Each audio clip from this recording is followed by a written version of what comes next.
بسم اللہ الرحمن الرحیم۔ السلام علیکم ورحمۃ اللہ وبرکاتہ۔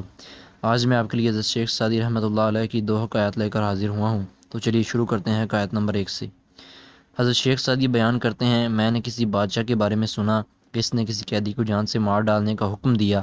اس بیچارے قیدی نے مایوسی کے عالم میں بادشاہ کو گالیاں دینا اور برا بھلا کہنا شروع کر دیا کہ داناؤں کا قول ہے کہ جو کوئی بھی اپنی زندگی سے مایوس ہو جاتا ہے، جو کچھ اس کے منہ میں آتا ہے وہ کہہ ڈالتا ہے۔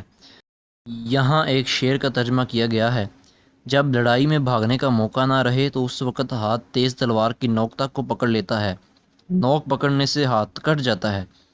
اس سے سادی کی مراد یہ ہے کہ جب انسان کو ہر طرح سے یہ یقین ہو جاتا ہے کہ وہ مارا جائے گا تو اپنی جان بچانے کے لیے آخری داؤ کے طور پر محال سے محال کام بھی کر گزرتا ہے۔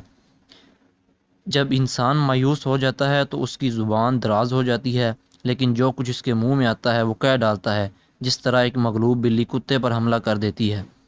بادشاہ نے پوچھا کہ یہ شخص کیا کہہ رہا ہے؟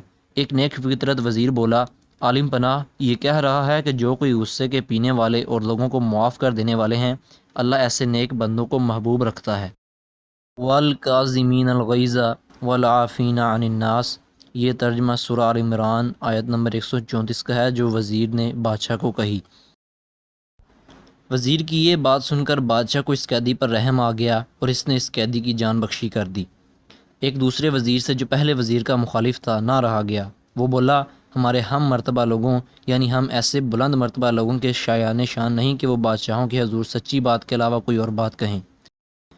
اس قیدی نے تو بادشاہ سلامت کو گالیاں دی ہیں اور برا بھلا کہا ہے۔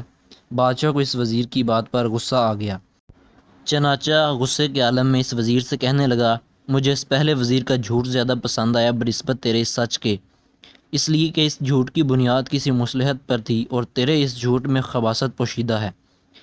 جب عقل مندوں کا کہنا ہے کہ ایسا جھوٹ جس میں کوئی مصلحت ہو اس سچ سے زیادہ بہتر ہے جس سے فساد پھیلنے کا اندیشہ ہو۔ ایسا شخص جس کی بات بادشاہ مانتا ہو اور جو کچھ وہ کہتا ہے وہی کچھ کرتا ہو، اگر اچھی بات کے علاوہ کوئی اور بات یعنی بری بات کہے تو یہ افسوس کی بات ہوگی۔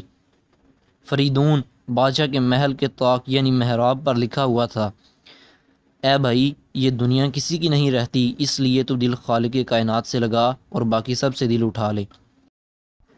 اس دنیا کی سلطنت پر کسی طرح بھی بھروسہ نہ کر کہ اس نے تجھ جیسے کئی لوگوں کی پرورش کی اور پھر انہیں مار ڈالا۔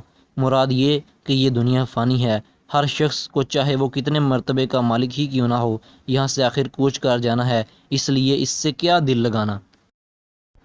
حکایت نمبر 2۔ نوشیروان کے وزیر کسی اہم معاملے میں سلطنت کی مصلحتوں کے بارے میں سوچ بچار کر رہے تھے اور ہر وزیر اپنی اپنی رائے دے رہا تھا۔ اس طرح بادشاہ کو بھی ایک تدبیر سوجھی، وزیر جمہر کو بادشاہ کی رائے پسند آ گئی۔ وزیروں نے اس سے پوشیدہ طور پر پوچھا کہ تمہیں اتنے داناؤں کی رائے کے مقابلے میں بادشاہ کی رائے میں کیا برتری نظر آئی ہے؟ اس نے جواب دیا، میں نے اسی وجہ سے تمام پر فوقیت دی کہ معاملے کے انجام کا کسی کو علم نہیں اور سب کی رائے کا انحصار خدا کی مرضی پر ہے کہ صحیح بھی ہو سکتی ہے اور غلط بھی۔ سو ان حالات میں بادشاہ کی رائے سے اتفاق کرنا زیادہ مناسب ہے، تاکہ اگر یہ ٹھیک نہ بیٹھے تو اس بادشاہ کی اطاعت کے سبب میں اس کے عتاب سے محفوظ رہوں۔ کیونکہ کسی کا کہنا ہے کہ بادشاہ کی رائے کے خلاف کوئی اور رائے ڈھونڈنا گویا اپنے خون سے ہاتھ دھونا ہے، یعنی اپنی موت کو آواز دینا ہے۔